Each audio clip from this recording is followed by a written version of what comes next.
بسم اللہ الرحمن الرحیم۔ 15 شعبان کی رات کو جاگنا، قیام کرنا، نوافل پڑھنا اور پھر 15 شعبان کے دن کا روزہ رکھنا کیسا ہے؟ کیا یہ روزہ فرض ہے؟ کیا یہ روزہ واجب ہے؟ یا یہ روزہ رکھنا سنت سے ثابت ہے یا نہیں ہے؟ دیکھیں، حدیث مبارکہ میں آتا ہے کہ حضرت علی بن ابی طالب رضی اللہ تعالیٰ بیان کرتے ہیں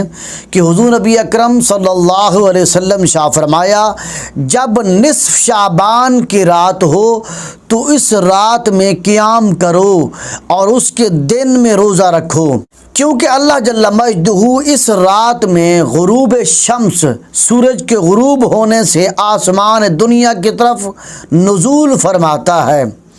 پس فرماتا ہے، سنو، کوئی بخشش طلب کرنے والا ہے تو میں اس کو بخش دوں، سنو، کوئی رزق طلب کرنے والا ہے تو میں اس کو رزق عطا فرماؤں،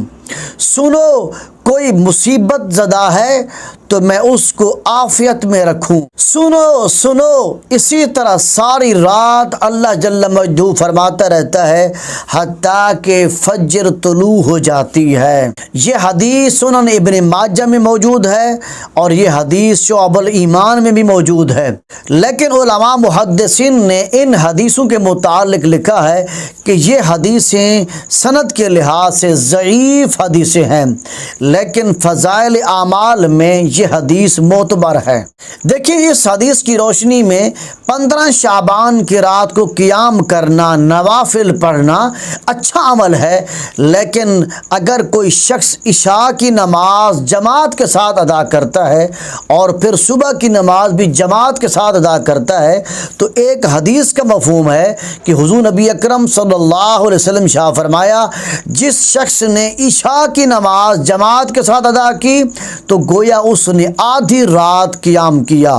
اور جس نے پھر صبح کی نماز بھی جماعت کے ساتھ ادا کی تو گویا اس نے ساری رات قیام کیا۔ تو معلوم ہو گیا کہ عشاء کی نماز جماعت کے ساتھ ادا کرنا اور صبح کی نماز جماعت کے ساتھ ادا کرنا